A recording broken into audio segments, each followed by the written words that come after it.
మహాగణుడివి కృపామేడు ప్రేమల వేసే నీ పాదాలకి వేలాది కోట్లాది స్థుతి స్తోత్రములు.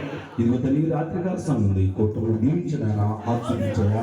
ఇదిగో తల్లి నీలిమయ్య గారిని వారి కుటుంబాన్ని దీవించి, బిడ్డలను దీవించి, భర్త గారిని దీవించి ఆస్వాదించు. ప్రపంచంత వారి పట్ల మీద దయచిన ఈ కార్యక్రమాన్ని దీవించి సహాయం దయచింది. మన ప్రభువును రక్షకుడిని యేసుక్రీస్తు వారి అతి పరిశుద్ధ నామమున అడిగి వేడి ఉంటున్నాం తండ్రి, ఆమేన్. కూర్చో. దేవుని స్తోత్రం. ఇప్పుడు మన మధ్యలో అందిస్తారు. మన తప్పుడు నిశ్శబ్దంగా హృదయపూర్వక వందనాలు తెలియజేస్తున్నాను. అలాగే కుటుంబయ్య గారికి, సేవకులకి, సేవకులందరికీ, విశ్వాసులకి, పరిశుద్ధ సంఘాలు కూడా నా హృదయపూర్వక వందనాలు తెలియజేస్తున్నానండి. గృహ యజమానులకు కూడా నా హృదయపూర్వక వందనాలు. బైబిల్ గ్రంథంలో చిన్న మాటలు మనం చదువుకున్నాము. బైబిల్లో చూడండి, మత్తయి సువార్త 14వ అధ్యాయము, మత్తయి సువార్త 14వ అధ్యాయము 20వ వచనం నుంచి నేను చదువుతాను. బైబిల్లో చూడండి, మత్తయి సువార్త 14వ అధ్యాయము 20వ వచనం నుంచి నేను చదువుతాను.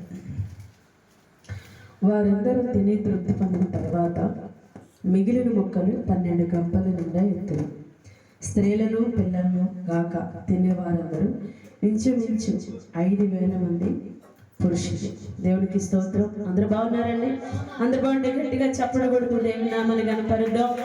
దేవునికి స్తోత్రములు, ఘనత, మహిమ దేవాది దేవునికి. బాగున్నామండి దేవుడి కృపను బట్టి.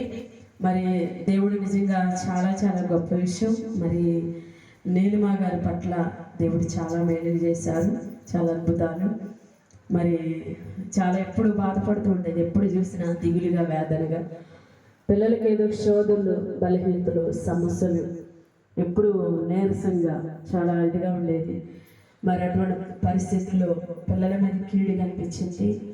మరి అమ్మ రక్షణ ఇప్పించమని ప్రభువారు చెప్తున్నారు అన్నప్పుడు మరి బిడ్డలకు రక్షణ ఇప్పించడం, అలాగే బిడ్డ దేవుని మందిరంలో పరిచర్య చేయడం, బాప్తిసం తీసుకోవడం, దేవుళ్ళ బహుబలంగా నిలబడటం, మరి అట్లాగే మరి ఆ రీతిగా ఉండడం ద్వారా దేవుడు బిడ్డలకు మంచి ఆరోగ్యాలు ఇచ్చారు. మొట్టమొదటిగా కుటుంబంలో కూడా చాలా సమృద్ధి ఇచ్చి ఈ రోజున సంతోషకరంగా, ఆనందకరంగా దేవాది దేవుడు వారి కుటుంబాన్ని నిలబెట్టారు.